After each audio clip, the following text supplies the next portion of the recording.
So let's talk. Jeff, if you could put the title of today's class is a title that Lori came up with, The Invisible Dimensions of War. And I'm going to talk about war in a little differently than I typically do. Usually when I discuss war, I'm talking about larger geopolitical issues. From my early training as an academic, I studied geopolitical issues and development, and mostly at a large scale, and studying political economy and development of Latin America and of Africa. So I'm always just kind of thinking of those of questions of territory and power and wealth and who gets to decide things for one group or things that impact one group over and above another group. And so I often kind of come at war in that way. But today we're going to talk about a different dimension, the invisible dimension. It's not the only one. There are quite a few. But wait, can I just help or ask you a question quickly? Yes, indeed.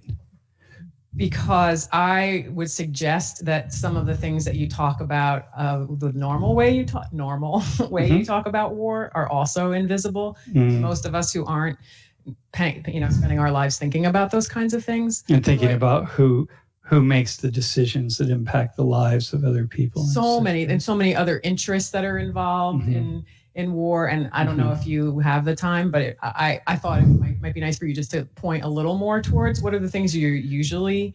Well, I usually talk about the military industrial complex, let's say, and just the ways in which war is an industry. And many people profit from war. We spend a great deal of our national budget on the military and on war, and so do many other countries. But we in the United States lead the world by far. Our military spending accounts for almost half of all the military spending in the world. But what is a military industrial complex? It is this sort of way in which the military is connected to industry, is connected to politics in a way which there's just sort of this revolving door. So, really powerful people who retire from the military will often go into politics or go into industry. And those people from industry influence politicians, and they influence people in the military. And it just goes around such that, there is this, and Dwight Eisenhower said this at the end of World War II. He said, look, we built this massive military industrial complex in order to win World War II. We did it in just a few short years to defeat the Germans first and then later the Japanese. And when we built that up, people made just immense profits and, said that this is not going to just go away. There are far too many people's livelihoods. There are far too many people whose livelihoods are at stake. They are making so much money. And so the only thing for them to do is have more war and to the industry going. Keep the industry going. That means it's like with our prisons. Prisons are only as full as you decide they should be full. Like what are it's not that this law, you break this law and you go to prison. No, you decide which laws people break that should lead them to go to prison. So, these are all decisions. The system bear in terms of how much can it bear? Like how many, and so like how many wars can we engage in and why? And every missile that sits in a stockpile means that, well, they already got profit from that missile. And so you gotta use it so you can make another one so you can make more profit. And so it's not like cars where you build a car and people drive it and they run it down and eventually they have to buy another one. You got to keep this thing going. And so those are all the issues that I would typically talk about. And it's very, as well, talk about, I always talk about the lives of soldiers. For many years in my career, I have worked with military veterans here in the United States. I was the faculty advisor to a veteran organization on campus. So I'm very much part of lots of dimensions of war. But today we're going to talk about civilians as the invisible dimension of war that really is important.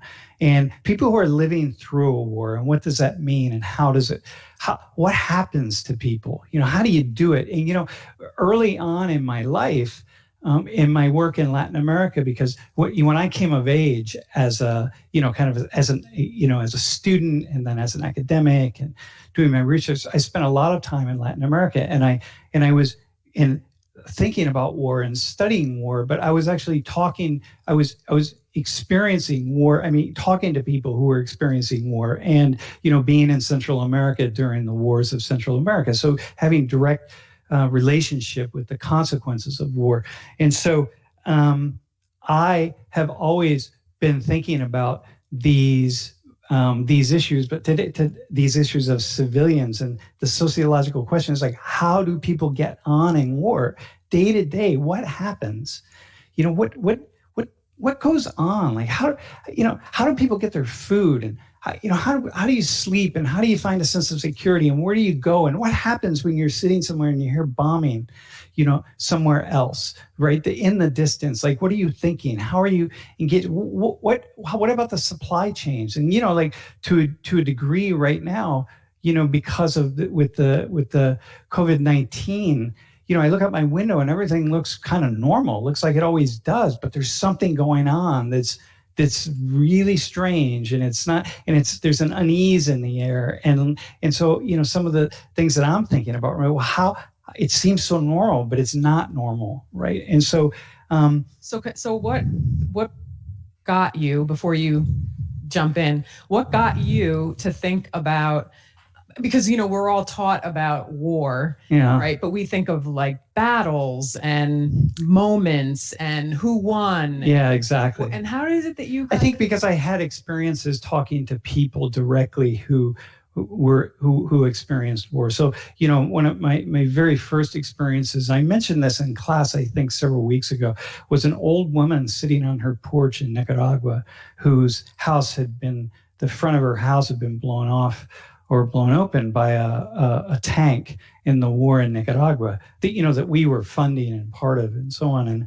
And she called me over, "Oye, gringo, ven acá." And so I went over, and she said, and I said, "Hey, what, how are you doing?" And I sat with her for a long time and just listened to her story. And then I started listening to stories of lots of other people, and I just I had a felt experience of the tragedy of life during war. So I never see watch a missile going through the air or an explosion and not think about, the people at the other end of that missile. So not even, so differently than just, we often talk about like casualties, and every number is a whole human life. And you're saying beyond that, the people who live, the people who get married and make dinner and do all these things in the middle of a war. And the casualties as well, because meaning people who experienced from early in my life. So things were never just numbers and that sort of thing. So then when right before we invaded Iraq, I was in 2003. I spent the 90s talking about Iraq, and so I had a student so Jeff, you could put this first slide up. I had a student who visited Iraq right before the invasion, and she went with a peace delegation, and she took her camera, and Robin was her name, and she's in this very first photo. She's the one in the middle. She worked for Lori and I, and this is right before everyone knew that the Americans were going to be bombing. This was 4 weeks before the bombing started, and she took photos of people, and she had her camera, and she walked through the streets, and people would call her over. So go to the next slide. This family here, she was walking down the street in Baghdad, and they saw that she was an American, and they called her over and said, "Hey, can you take our photo?" Here, this next family, the next shot, Jeff, another family saw her with her camera and said, "Hey, we were Iraqis." They knew enough English to say, "Can you take our photo?" And they said, "Take our photo as a gift and send it back to your people, because we know you're going to invade, but we don't hate you. Like, you're this is a gift to you." Then wait, that's kind of deep. Yeah, man, hang on. It's actually really deep. This is a gift. The gift of us is you take our photo and you take it back and show your people. This is a gift from us to you. Our photo, our presence here. Yeah, exactly. And that's exactly what they would say to her. And so we are under threat of being bombed by your country, but we're going to say, here's a gift to your country. Yeah, a gift. And these are average, ordinary Iraqis, right? So, it's just the complete opposite. But this is the kind of thing I experienced through my life in talking to people. If you go to the shot of the wedding, Jeff, weddings happen, right? Lori just mentioned a little bit ago, things happen. Everything has to keep going. Well, these people were getting married. There was a war was about to break out, but they had a wedding plan and they got married. And so when Lori and I, so then go to the two photos, if you could. So when Lori and I were in Iraq a year ago, and I look at this photo on the left is Bassem and Lori walking in a mall, and the photo on the right are the sweets that we had to choose from. Imagine seeing that plate of sweets and having to choose what you were going to eat as your dessert, right? It's almost but this is what's happening in the middle of a war. Yeah, I mean, people are also not every war and every situation is different, but also we have these scenes, right? There was not a war going on in Iraq at this time, but there are everyday scenes of everyday life, and how is it that people go through this? I have this idea that I could never do that, so it's just part of a way of trying to understand, right? The horrors of war, right? That just trying to live all these everyday scenes and everyday ideas. So Jeff, put the map up. So before you, also not before, but while you were talking, I was also thinking that I've heard a lot of the students, our current students, talking in the past week or so about how, I've never heard them saying this before, but they've been saying, like, we've grown up our whole lives in a war, but we've never felt it. We've never kind of even realized it. So it's just interesting to hear those statements, and then you somehow feeling also as an American who didn't experience the war here, there's some kind of passion about what this is. Because I know that the people who go through war are average, ordinary human beings just like me. They cook their food every night. They wash their clothes. They get water. They have to take care of their kids.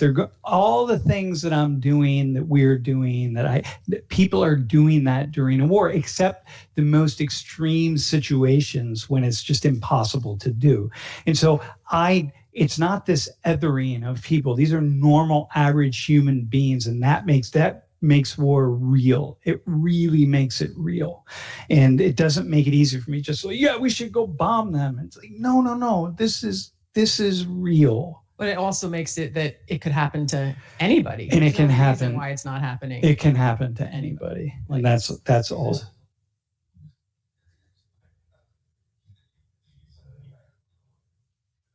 Okay. So Jeff, can you put the map up? And so when I look at this map of Iraq, what I see are not just these aren't just names of towns. There are human beings who are living all over that map. Human beings who are living their lives just like me and just like everybody around me. And I never forget that. I am always thinking that. It's part of my mind when I'm thinking about something like war. So next slide. So when I did this TED Talk, I was actually largely motivated, the TED Talk in Iraq, which was me putting Americans in the shoes of average, ordinary, everyday Muslims. And part of my motivation for that were these slides that I got from my former student of all her photos of all these average, ordinary scenes and throughout Iraq. And I really just wanted to give Americans or give the world a sense of, what it is, like who are the people who are at the other end of this violence that you're committing and waging. So with that in mind, I did the talk. I mean, if you're watching the stream, you didn't read the article. After I did the talk, a gentleman in Iraq, Bassem Razo, reached out to me and he said, "Hey, I watched your talk. You got it right. Thank you." We started a friendship. Many things. I remember that moment when you got that email. I think it was an email, right? Yeah, it was late at night. Message or something. Yeah. And you said, "Oh yeah, this person contacted me and said, I got it right. And I was like, wow. I felt like it was such a big moment. Yeah. You heard that. Yeah, because I had never, usually I give a talk and maybe I'm going to bounce it off of somebody just to say, hey, do you think I got this right? But here I am speaking on behalf of the entire country of Iraq, which is kind of arrogant. It's bold. And here's the first Iraqi that I hear from is like, thank you. So with that in mind, our special guest today is Bassem Raso. And so, Bassem, welcome to Hi, Bassem. Back to Social 119. Hi, Sam. Hi, Lori. How are you guys? We are doing well. Yeah. Hey, thanks for coming for sure. Yeah, thank you. I always enjoy coming to Social 119. I watch this stream every Tuesday and Thursday. I interact with them. So it's my pleasure to be live today. And before we go into wars and civilian deaths and atrocities, I would like to send a happy birthday wishing to a mother of one of her students. The student name is Marianne, and her mom is in Brazil, Christiane. So Christiane, from Bassem in Iraq, happy birthday. I wish you a beautiful day. And in Arabic, Eid Milad Said. Yeah, how do you say it in Arabic? How do you say? Eid Milad Said. Eid Milad Said. You can do it. Yeah. I won't.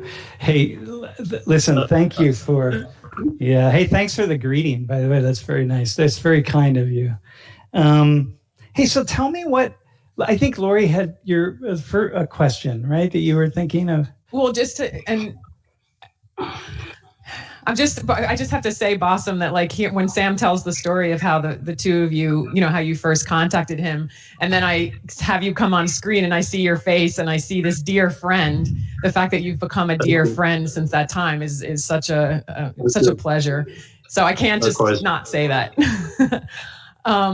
But I think my question for you, just to kick us off, was when Sam was just talking about all those different dimensions of war, and then the one that we tend to even rarely talk about, which is just civilians who are just continuing to live their lives. What are some things that just come to? I just wondered, like, what it made you think about as someone who's been through war. That TEDx talk caught me right away. Actually, I had to listen to it twice or three times to comprehend every word and idea that was in that talk. And I was happy that there is a person, an American person, who is thinking of Iraqis that way. Because I never thought that after what's happening in Iraq, a person would empathize with us. So I was happy that there's this guy is a professor. He is teaching his students that there are civilians at the other side of the equation, and these civilians are paying the dearest price of the war. Civilians are the weakest link in any war. Say more about that, Bassem. What does that mean, the weakest link? Well, the weakest link, let's talk about the last war that happened in Iraq, which is the liberation of Mosul from ISIS in 2017. I did not experience that war, but my mom was in Mosul, my niece was in Mosul, all of my friends were in Mosul. And with the bombing and the shelling, we did not know if they will come out alive or not. You visited my mom's house, you saw the location. So snipers were shooting at my mom's house because there were soldiers in the building next to her house. You saw the kitchen. There's a small room in the back where my niece would take her infant, 15-day or 20 days old, who was born during the war. And they were sitting in a Jeff, Jeff, can you put that slide up? Jeff, put the slide up of the kitchen room. Mm-hmm. So, go ahead, Bassem. Sorry. For me, even, sometimes it's harder when you are on the outside than if you're on the inside. If I was present with them, maybe I would be scared, but I know I am with them. But for me to be in Erbil, and they are miles away from me. No communication. Internet was off. Cellular cells were banned by ISIS. So we were living a minute-by-minute horror. I don't know whether they will For make it how alive long? or not. Well, for my mom, it took about 3 weeks. But for some of my friends who were in the old city, it took about 2 months, more than 2 months for them to be liberated. So it was a living hell for us.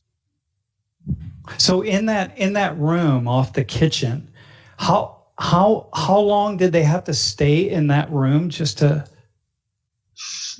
I was just talking to my mom after I sent you the photo, and I said, "How long did you stay?" She said, "We stayed about 2 weeks. We would only crawl to the bathroom and crawl back into that, because the minute she said somebody sees us, snipers were across the river from her house. She said they will immediately shoot. So they stayed day and night. They only crawled to the bathroom and back. And imagine 3 adults with an infant baby. I mean, my niece, she said, I used to change the diapers on the chest freezer. I had to wash in the other room. So imagine being squeezed, 3 persons with a baby in a 2x2 room for 2 weeks.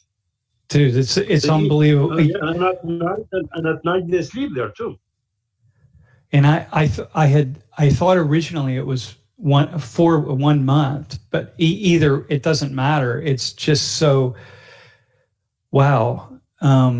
This is the thing, right? Like for all of us, just to even imagine the hell of that, and then hearing the bombing happening outside and not knowing what is going on, and having no communication and no ability to just feel really good about, just to feel safe. What did they actually do? They did not know when they will be bombed, because a house next to ours, my mom's house, was bombed. You saw the building next to our house. It's like 4-story building. And usually when there's a high building, snipers will go on top. And they might be shot. Nobody knows when you will be hit next. Mm-hmm. So it was a miracle, really. They came out alive. And did they tell stories? Did they play games? Did they ever tell you like what they were doing in all of those hours and hours? My mother, she's a religious type, so she said I spent my time just reading Quran and praying, and my niece, she was busy with her infant, so that's how they spend their time. Mm-hmm. And they have a small burner where they cook, so they went to the back and they cooked in the backyard, and that's how they spend like 2 weeks of their lives. And you're in that house right now? The same place? I'm in this house. Yes, the same place. The same place you came to. Mm-hmm. So this is one. So this is one tiny story. This is just one small story. And now if we take the story and we expand it out and expand it out and expand it out, and just imagine all of the things that people experience. Even now that you're still experiencing, it's hard to even wrap one's head around it, my thoughts around it. Is it possible to? I mean, I can tell you tens of stories, of horrible stories of people in the old city. See, the plan was for ISIS to be given a safe corridor out of the city. But this plan changed, and they were stuck, and they had to fight in an old city, like 300, 400 years old. The walls of the houses is so old. I mean, when you hit it with a mortar shell, probably 2 houses will fall. So the people in that old city, they were there for 3 to 4 months, stuck with no food. Some people said that the babies were fed a mixture of flour and water. Some people said even they take the weeds from the ground and they make a soup out of wheat, because there was no food anymore. There was no food, simply nothing. Mm-hmm. And the bombs just keep coming. And the bombs keep coming from both sides, from ISIS and from the American army. I mean, the planes were bombing, the Iraqi army shelling. So nobody knows who's shelling who. And the people were stuck in the middle. Mm-hmm. Mm-hmm. Bassem, I remember, I actually wanted to ask you, Sam, to just clarify something for students who might not know, but just before you do that, Bassem, I remember as different things were happening in Iraq, and Sam would update me or on your conversations together. And then I remembered when he said that ISIS was coming to Mosul, you know, and this is where Bassem is, because in these days I didn't know you well. So, and then I couldn't believe that was happening, that this person who we now knew was having these experiences that we were only hearing, you know, in the media. It seems so far away, right? And so I just saying that, it's like, even listen, you know, going through it was hard to believe it was actually happening. But so I just feel like for students, like distinguishing between the war in Iraq, ISIS. Yeah. So here's a really quick timeline. So in 2003, the United States invades Iraq. Really, it's now come out. It's very clear. The pretension was to get access to the oil. And we said we were going to liberate the country from Saddam Hussein, but it was to go after the oil. It's very clear. The directives are clear, everything. In the meantime, we went through, and then we did some really, really dumb things. Like we disbanded the Iraqi army, and then it led to all this sectarian fighting. And things just really imploded in Iraq, as they would implode here, y'all, right? This isn't just Iraq. If we had no government here, the people who support Trump and the people who don't like Trump would be killing each other in the streets, right? We'd practically kill each other on Facebook in our dialogues back and forth, but people would be out shooting each other. So don't think that we're immune from this. And so it fell apart in Iraq. And then the violence, Bassem, right, would rise and fall and rise and fall in different areas of the country, because Iraq is broken up into lots of different areas and different groups are in control or have more power. But it's at a certain point in time, the group that later became ISIS, that formed these radical Muslims, which were not part of the first 10 years of the U.S. Of being in Iraq. ISIS formed, and they stormed into Mosul, into the north. And they decided they were going to, these are really radical idiots, right? Who think that they know best. And the vast majority of Muslims, 99.9%, think they're idiots and they're evil. But nonetheless, they had enough weapons and they stormed into the northern part of Iraq and they took over Mosul, this old, ancient, beautiful city who they said was going to be the caliphate, right? So Bassem, like the seat of the new Islamic empire that was going to rule the world. And just to say there's a couple things going on. So this is in 2015, right? 2015, June. And then it took 3 years to actually kick them out. And so the people in Mosul they had no ability to say no. They just came in and took over. So this is what Bassem is referring to. But you at that time, when they came in, you were,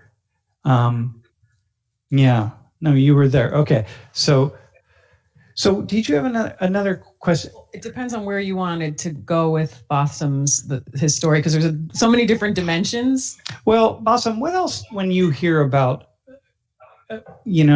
civilians, right? What are just some other things that just come up? I left Mosul in 2015, and I am in Erbil, and I come to Mosul probably once a month. And every time I come to Mosul, I meet somebody, and I hear that he has lost somebody, a brother, a cousin, a daughter, a nephew. I went with one journalist, and we heard some stories that I've never thought anything like this will happen to Mosul. People lost the entire families. I met somebody who lost 15 persons of his immediate family. He was married to 2 women, and he had children from both women, and he was the only survivor. He lost 15 persons of his family. So I don't know. Usually, it's not only this. In 2003, after 2003, when the violence started in Iraq, the sectarian violence, Shia, Sunnah, 2005, 6, 7 was the worst period in Iraq.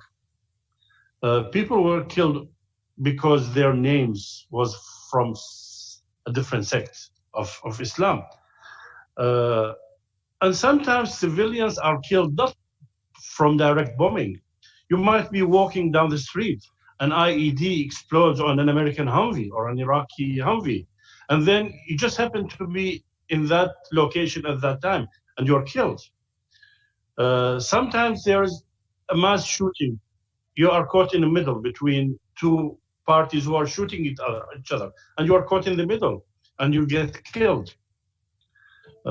Usually, the civilians, the elderly and the young are the hardest hit.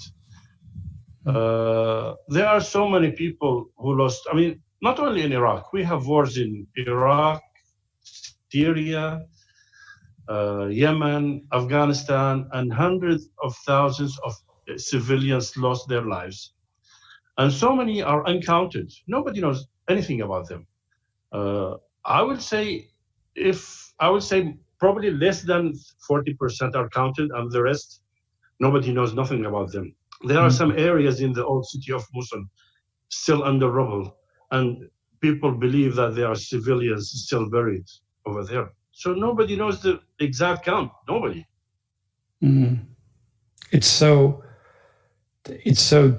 just traumatizing to imagine. And that's what it's so notable in talking to you, Bassem, is that when you speak as if you aren't one also of the one who suffers, right? I mean, you're telling us these stories with such grace and objectivity in a way, and yet you too have also you are a casualty, you might say. I was a casualty. I lost 4 members of my family, but after I start coming out and talking, I feel that I have an obligation of making the story of the uncounted hurt. So this is my mission now. I want people to know what happened. I don't want this to go away. I want this to be a lesson to future generations, to young generations, to stay away from fanaticism. And this is my mission now. Mm-hmm. I don't. Sorry.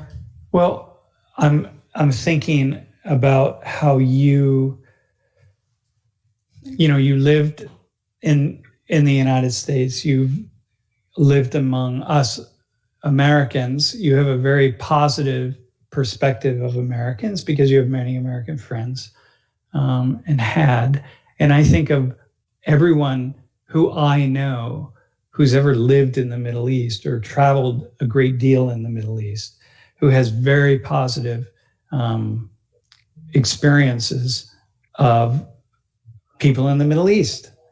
And I think, you have this ability this place where you can speak about your story and speak the truth and how important that is, and put a face on human beings in this place where we're not used to putting faces on people. And because you came here and put a face on Americans. So for that, I thank you for being who you are. And then I thank you for continuing to do that and do this work, because I think it really matters. I wonder thank you. If thank you too. Yeah. I wonder could I ask Bassem a question? Yep. Because I know that for the Social 19 students, Bassem, I'm guessing most of them read the article that tells your story. So, but I don't know that everyone has read it or knows. But I wonder if, now it's several years later since the incident occurred. I wonder how you see what has evolved in how you see what happened to you and your family. and I don't mean for good or for bad, but just how do you think you see it now that might have been slightly different than a number of years ago? Well, the bombing happened in 2015 in September 20th. For when I left Iraq and I came back late 2015, and I was in Baghdad for 6 months. And for 6 months, I was numb. I could not think. All I wanted to know is why. Why were we bombed? Then I started writing, started reaching out to the US Embassy. For me, I learned from Sam empathy. I started to read Quran for the first time in my life. I never read Quran. Reading Quran gives you some perspective of inner peace. And I was upset and angry for a few months. And then, because I used to cry every day. And then I reached to a point where my eyes started hurting. I felt like self-pity, but then I had to rise up. I have my son, I have my immediate family. They need me. I am now the eldest of the family, so I have to get my act together and stop feeling self-pity for myself. So I started reaching out to people. I started talking to people. I started talking to Sam, came to Social 119. We started working with Wing. I talk to people here. The thing is, everybody in Iraq, almost everybody, blames the United States for what happens. So I'm always caught in the middle of trying to explain a difference between a civilian and a military and a government. There's a difference between a civilian American and a military American. Not as a person, just as an institution. Mm-hmm. So I'm always... But wait, Bassem, can I just want to pause you for 1 second, because you said some things that you said so easily, but still they're so profound. I mean, so that I don't want to lose those pieces, meaning for you to have lost your wife and daughter and home and brother and nephew and just everything, really, and to recover from that ever is unimaginable on some, unimaginable to many of us. And the fact that not just the timeline you give, but I just don't want to let go the fact of what that would mean for most people to have lost even one of those pieces, and for you to have lost all of those pieces, and then to be here telling us about it and having these conversations with us. And it's just, I just want to underline how powerful that is. And when you say that you read the Quran and it leads you to this peace, I mean, once again, like, wow. Right. How many Christians do I know who could go through this and then go through what you went through? The Iraqi military bombed them, or the Chinese military bombed their family and took everything from them. And they read the Bible and in a fairly short period of time worked through it and feel love and compassion, even your connection to US soldiers. So you mentioned that the institution is the problem, but not individual soldiers. You don't even harbor anger toward individual American soldiers. And that is, so I want to just hold that. Like, listen, I will be lying if I say I don't break once in a while. I mean, I'm a human after all. I mean, Topa's birthday was like 2 weeks ago on 24th of last month. And I stayed up I did not want to cry in front of my mom because it was Topa's birthday. So I break down a lot, but I try to, when you see others' misery, like this person when he lost 15% of his family, and he is living on pills and cigarettes, and I see myself, I lost 4. I thank God that I have the strength to keep functioning and not to break down like this guy is broke. He's broke. It took me 3 years to get to where I am. I wasn't like this 3 years ago or 2 years ago. It's an evolving mechanism. It's I used to cry every day. But I'm not saying I forgot them. But life has to go on, and I need to do something for my family. Show them that I am strong. My mom, she is the weakest link in the family. She cries every day. And I try to leave the room because I don't want to break down in front of me. And every situation, I mean, if she cooks something, she will remember Najib. If she do that, she will remember Tuqa. I mean, there's some certain types of food. She stopped doing it since the bombing in 2015. So it takes a while to calm down, and but I break down once in a while. Thanks. Yeah, just thanks. Continued on behalf of the world, man. You are a special friend. Jeff, can you put up the slide of Bassem outside of we're in Old City, Mosul.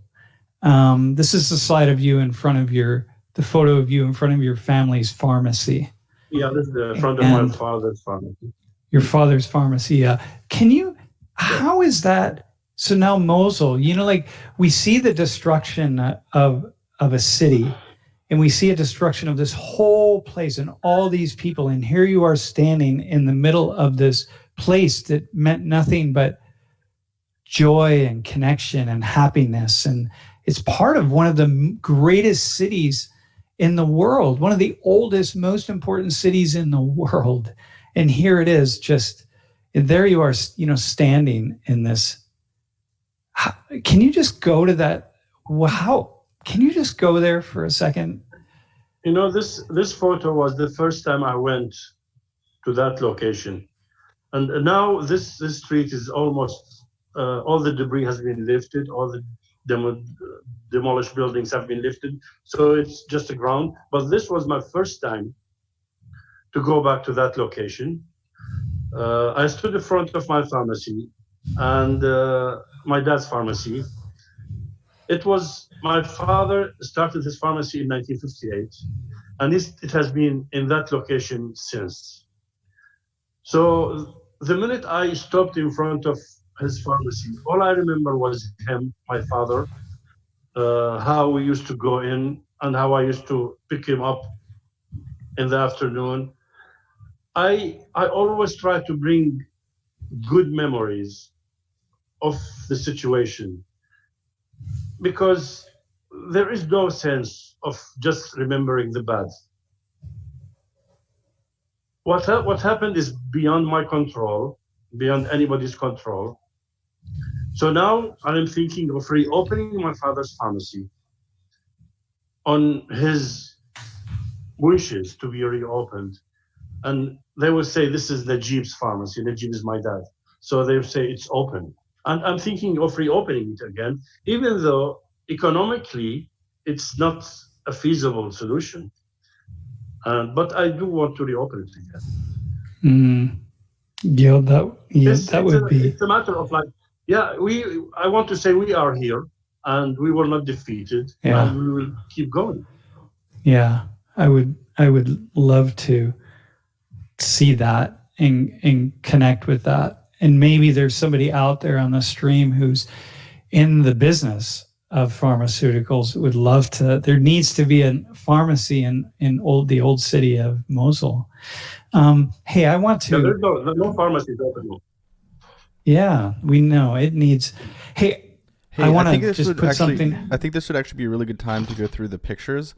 I haven't shown many of the pictures because it's harder to do that. Yeah. Hey, Jeff's going to go through some of the pictures on the stream of Mosul in the past and then Mosul in the present. But in the meantime, students, anybody in the class, you don't have to be a student. If you, Darnisha and Jeff, but Darnisha in particular, if you want to ask Bassem a question, please do. It would be really nice to bring you in on the stream. So just you have to have your camera on and they have to send you the Zoom link. So if you could send an email or put something up, put your email up on the stream, and they will send you an email with the stream with the Zoom link, and then you can jump on. It would be really nice if to have Bassem meet some of the people who are in the class this semester. Can we also say one other thing while Jeff is getting the photos visible? Because Bassem, I interrupted you at the moment where you were talking about that you're in the middle a lot because, you know, you have many friends who are just saying, you know, those Americans, and you're saying, oh, but, you know, I love some of these lovely people. And I don't want to lose that because I know that in some ways this conversation is a nice conversation. And I think what that could, for some people, not have them realize is really in a way how radical this conversation is, right? One, particularly for you who, as you said, you're just, you know, you're in there's stakes for you in having these friendships and love for these people who are, for many, the enemy. And then there's us. There's like, should we be talking? You know, and how does that work when countries go to war, and then where does that leave the civilians? So there's just a lot of layers on top of this conversation that don't appear to be present because we're having the conversation. So I don't want to lose that piece and what it means for you, what the stakes are for you to have these conversations. Yeah, well, you know, you met one of my friends. We don't want to mention names. You met him and you saw how angry he was. But after he met you, his anger cooled down a little bit. The thing is, 2 months ago, I was also in a debate, and one of the persons, he said to me, if you love them so much, why don't you go live with them? So meaning talking about us, talking about Sam and Lori. Yeah, he said, why are you no, he's talking about Americans in general. He said, if you're defending them so much after what they did to us, why don't you go live with them? I said, I'm an Iraqi. I'm visiting them once a year. That's enough for me. We talk on the phone almost every week. But I'm not defending persons at the institution. I lived in the United States for 8 years. I have so many American friends. I had no problem with any American. Now I have more American friends after Social 119, after Wing. So many people are reaching out to me. Even some students who have graduated from Penn State like 3-4 years ago. And they reach out to me for a question or just say hello and happy birthday. So I am not defending anybody. All I want to say is the regular American citizen like you, Sam, Jeff, Sheffy, whoever, has nothing to do with this war. People protested against this war. I told them how Sam arranged a protest and how many buses he took to DC to protest the war. I said, this is the people I'm in contact with. I'm not saying everybody is sympathizing with us. There must be some radical people. I'm sure there is. But for me, I'm trying to tell you that not all Americans are bad people. You know, Bassem, it's actually a very similar thing that I experience when I try to talk about Islam and Muslims. And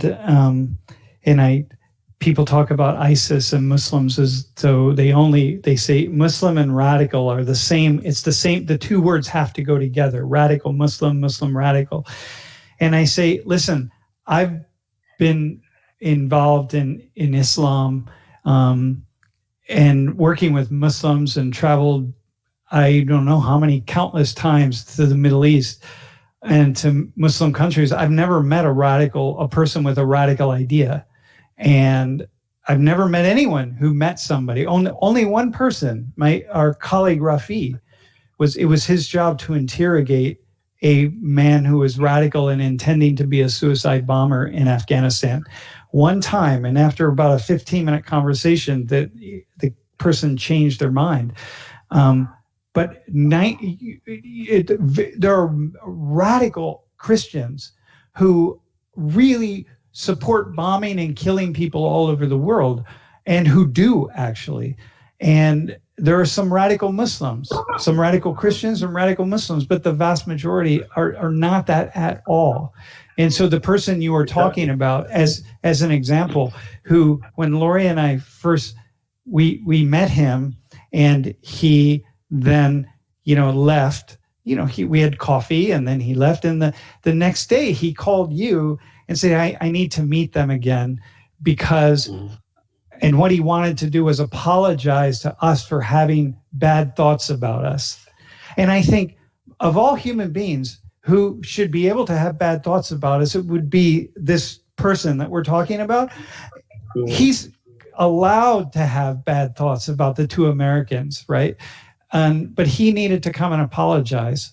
And I think, my God, if people understood the Muslim mind, if they really met people, they would have their life would be transformed. And I think you're not saying it's, one group is better than another group. I just don't want to say this. It's just like complexifying the simplistic ideas that we play, bat around, because we're hurt, we're afraid, we're unforgiving, and for all kinds of reasons. Yes. But it's just that it's more humans are way more complex. Way more complex, and there are far more people. You're an extreme case of a person who Awesom's the radical. You're the radical, actually. You really are, by all accounts. As you see how many students, how many people, when you've spoken in 119, or when you've been to Penn State, have you ever met a single person who has told you, if that happened to me, I could forgive them also? Every single person says, how do you do it? I could never do that. How do you do it? So you are the radical. Yeah, my friend. Bassem the radical. Yeah. I'm happy. If I'm radical like this, I'm happy with it. Yeah. So wait. Hey, is there... Oh, yeah. Great. Derek. Derek. Hey, thanks. I was hoping, Derek, you would come on. So Jeff, you can bring Derek on. Derek was in the U.S. military, and I think you were in. Derek, you were in. Jeff, is he on? Derek, can you hear us? Yeah. Okay. Hey, and Derek you were in Afghanistan, right? You were not in Iraq. Is that correct? Yes, sir. Yes. So Derek Bassem was in the U.S. military. So, yeah. I guess the question that I have for you, Bassem, would be, in your article, you said that you were angry with the people who lived in the area and did nothing to combat ISIS or anything of that nature. Why do you feel that as a community they did not want to fight back against those radical Muslims at that point in time? Well, if you fought them, you will be killed. You don't have any guns. They outnumber you. How can you fight them? Right. You mean for people from Mosul to fight back at ISIS? Yes. I guess I'm asking the citizens of Mosul, why couldn't they band together to fight against ISIS to get them out of their country, since I guess technically the citizens have populated them? Okay.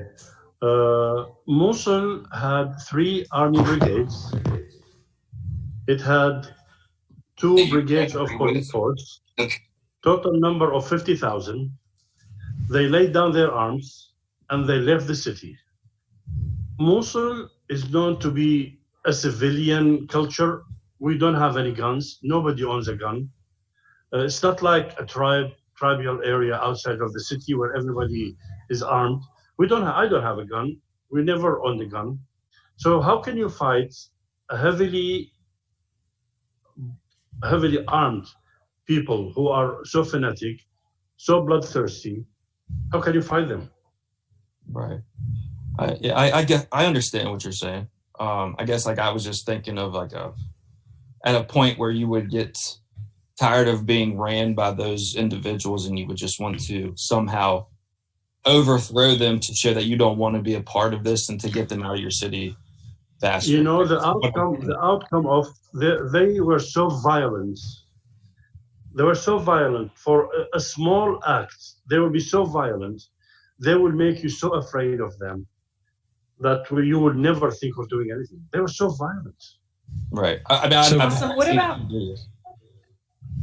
Go ahead. Sorry, Bassem, what about the trust between people? Because I'm understanding Derek is like, but some people would just freak out and have to react against them. But like, what about I think you have something to say about like how people were feeling among themselves.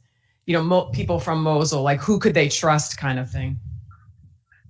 Well, let's be honest. They had sleeping cells inside Mosul, who helped them to get into the city and who were their eyes for years.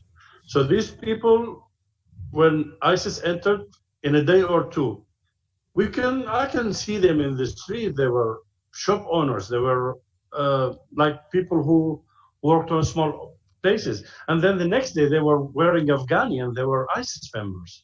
So you don't know who to trust anymore. You don't know who's who. And it's a relatively small number of people, but they're the only ones with the guns. And exactly.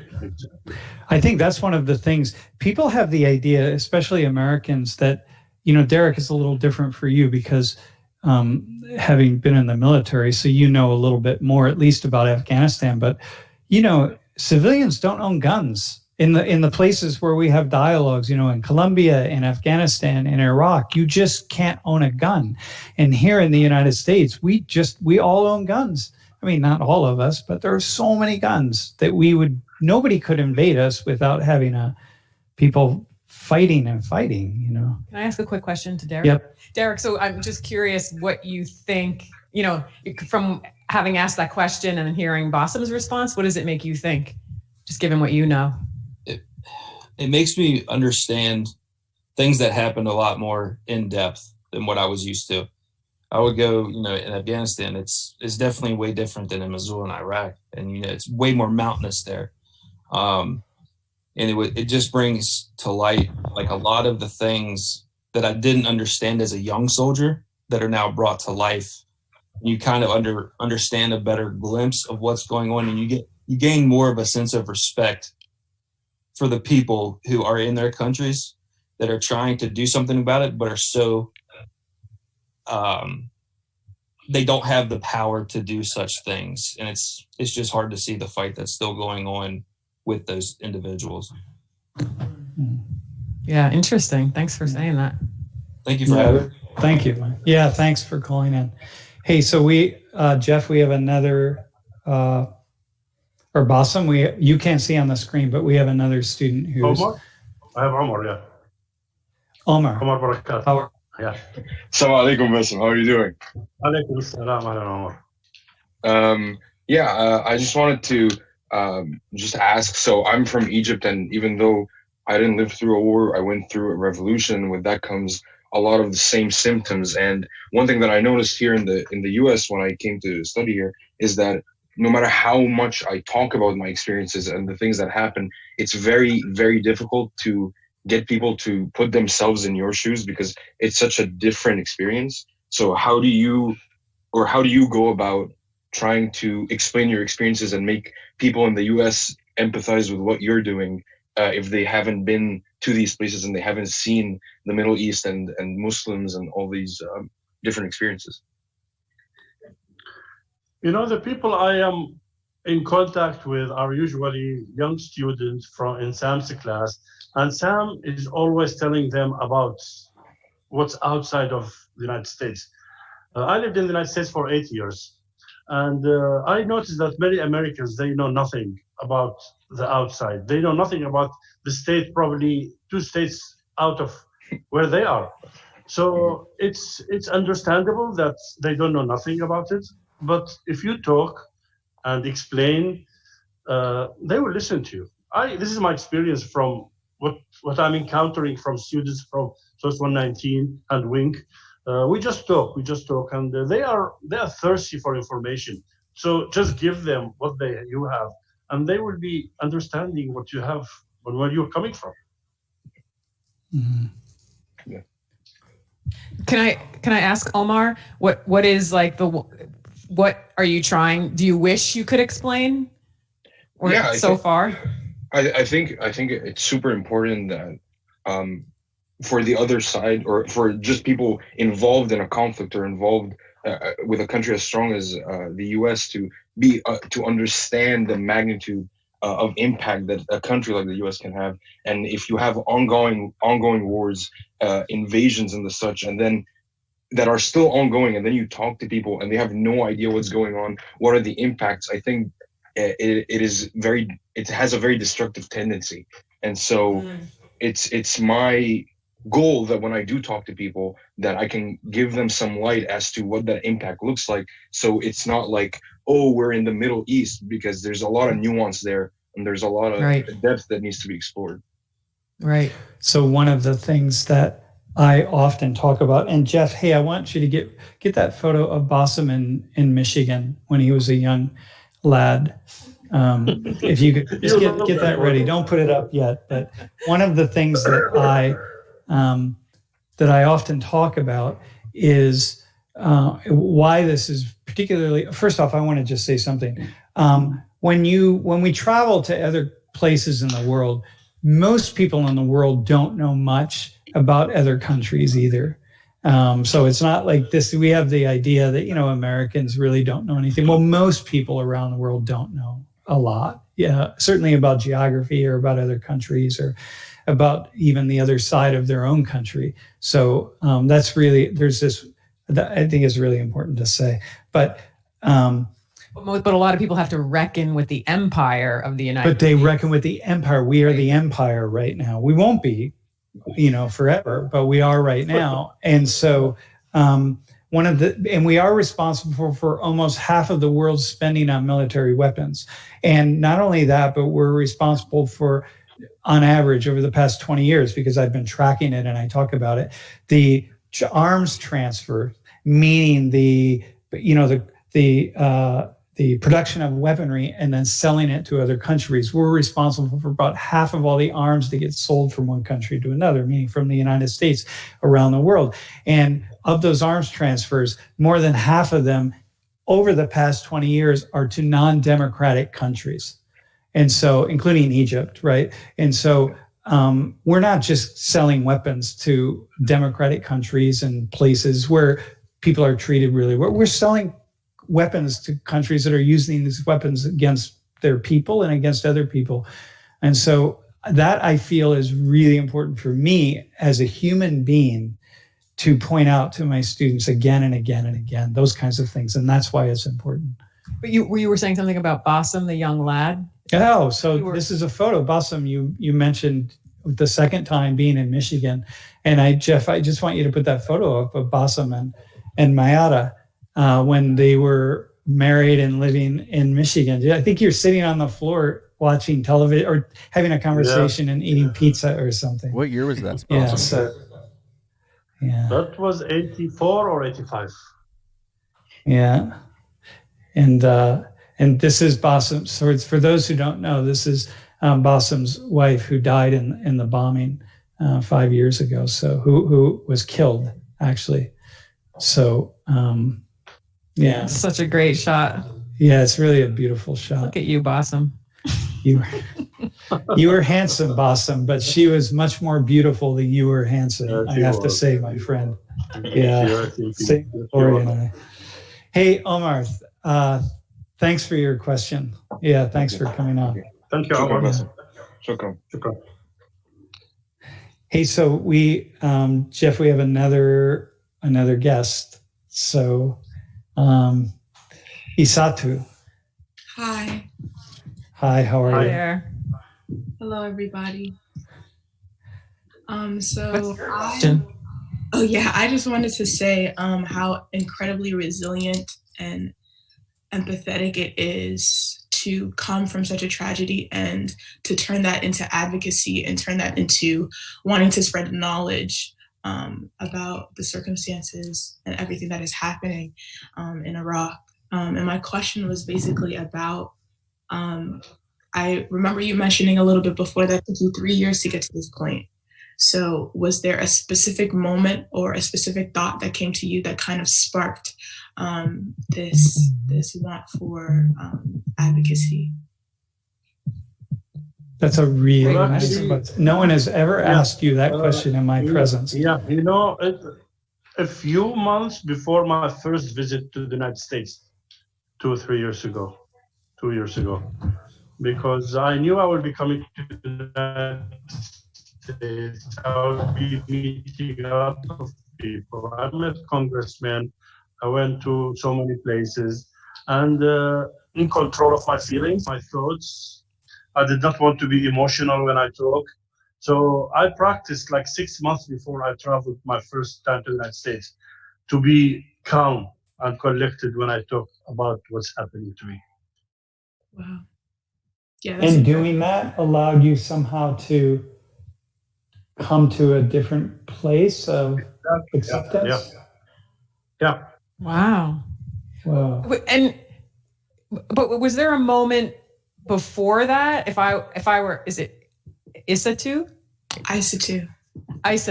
If I were Isatu, I would be like, and I now am like, wait, but was there a moment that you were like, that's it, I'm doing something, I gotta live a certain way? Did you have that moment before you did all of those practices? It was when I met with the Americans and they gave me the Salacia offer. That was a turning point for me. I knew I need to do something to get justice for me and my family. Can you explain that? Like what that was?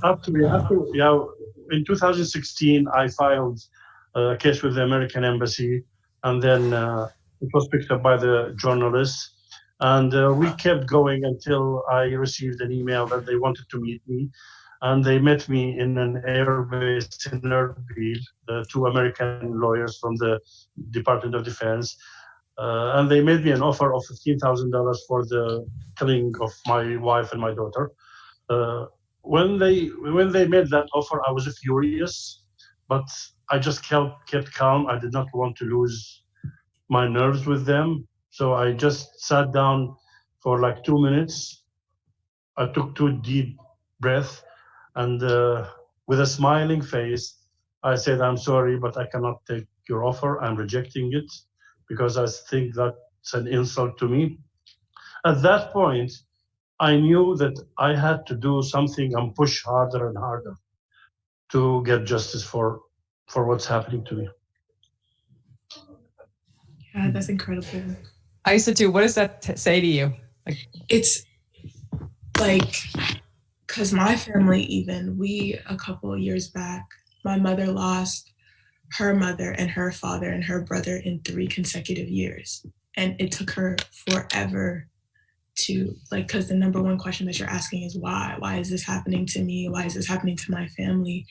And it took her a very long time to start to heal and for that grief to start to go away. So for you, especially after a tragedy like that to happen, for you to think, in the face of someone doing something to, also for me, that would be something that I would think was disrespectful as well, for you to stay calm and to think, you know what, I have to go even further. I have to work even harder so that I can find justice for my family is so, I don't even know what the word is, to be honest. It's incredible. Yeah. Thank you. Yeah, thanks. That's a great question. Yeah. Thanks for you. Thank you. Thank you. Hey, Bassem, I have 2 questions for you. I don't see anyone else on the screen, so I think it'll be us. Can I ask you, the coronavirus, can you just tell us what's happening in Mosul right now? Are there any cases there? Well, I'll give you just a picture for all of Iraq. All of Iraq today, we have 750 cases. The majority of the cases are in Baghdad, Kurdish area, Erbil and Sulaimania, Karbala and Najaf. In Mosul, we had a few cases, but they tested negative. So far, Mosul has zero casualties. So inside of the city of Mosul, there are zero cases of the virus. Zero cases. And the thing is that because we have, after ISIS, the hospitals are run down, the system is broken. So the governor of Mosul, the first thing he did was he closed the borders of Mosul. Nobody comes in, nobody. And now if people want to come in, they have some camps outside of the city. They will put them in the camps for 14 days, check them for virus, and then if they are free, they would let them in. But thank God, till now we have zero in Mosul.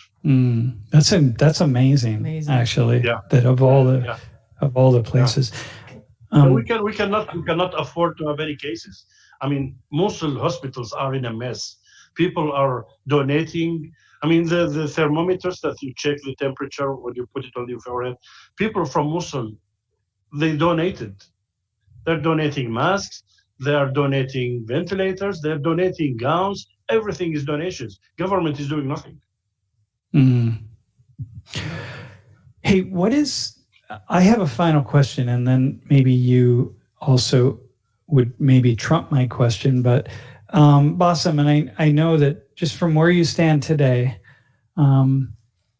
what final message would you have for students in the class? Looks like we have a couple minutes left.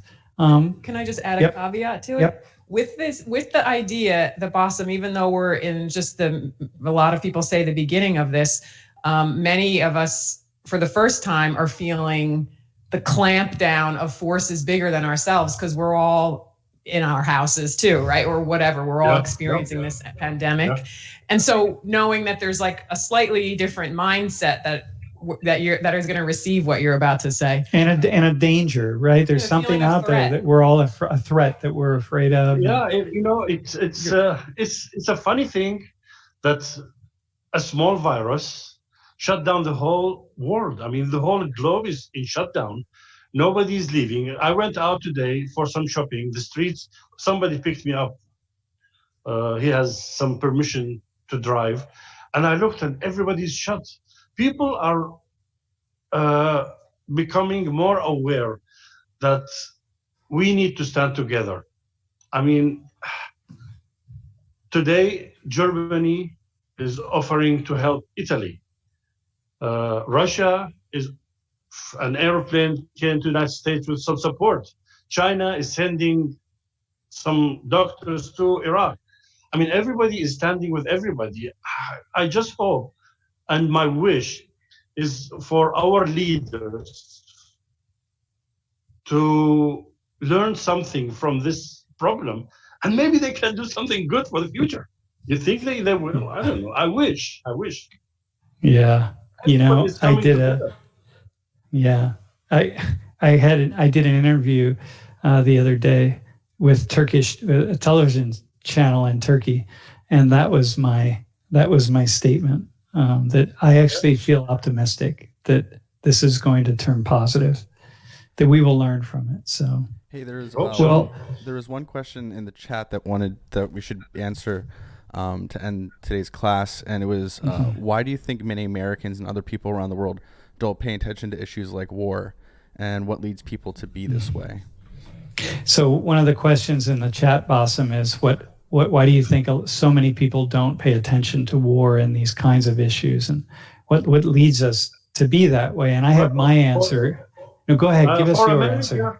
For Americans, you never had a war fought on your soil, so you are far away. So you have nothing to do with any war. Everything is far away from the United States. So the regular person who is living in Pennsylvania, New York, Chicago, he doesn't know anything about the war. I mean, he's going to his work. Probably he will listen to the news. A bomb killed so many people in Afghanistan, and that's that. But for people who are living the war, those are the people who are understanding what's happening, and they're affected by it. But people in the West, in the United States, they know nothing about it. Just like no one cared about public health too much until there was a pandemic. Yeah. Right? Yeah. We're just not thinking. Yeah, it's things that it's painful. It's not, so I'll close with the following statement and how I started. There were many times over the years of my early life and thinking about war and civilians and talking to people, I experienced a lot of pain, even though I didn't go through it. It's very difficult to hold those things. And I shed many tears, and it's not easy. And why would I put myself there? And why would I want to do that? It's much easier to turn away. But these are the two things, there's time for laughter and there's time for being really connected to pain and heartache and sorrow. And there's time for laughter, and the two go together. It all goes together. You laugh very well, my friend Bassem. You have a very hearty laugh. And so I carry that. It sits in my heart as well. Hey, so class, I'll just give a little shout out on everybody. Thank you, and we will be in touch. And say hello to your mother. Yes, please. Okay, I will. Give her Thank you so our much. best wishes. Yeah. Bye-bye. Okay, we will talk to you. Be well. Yeah, thanks. Okay, class. We'll see you next time around next week, and we'll send an email out. Next week, we have two, I think, really interesting classes. Very interesting, actually. So we'll see you later. Take the quiz. Enjoy. Have a good weekend. Be safe. Wash your hands and don't touch your face.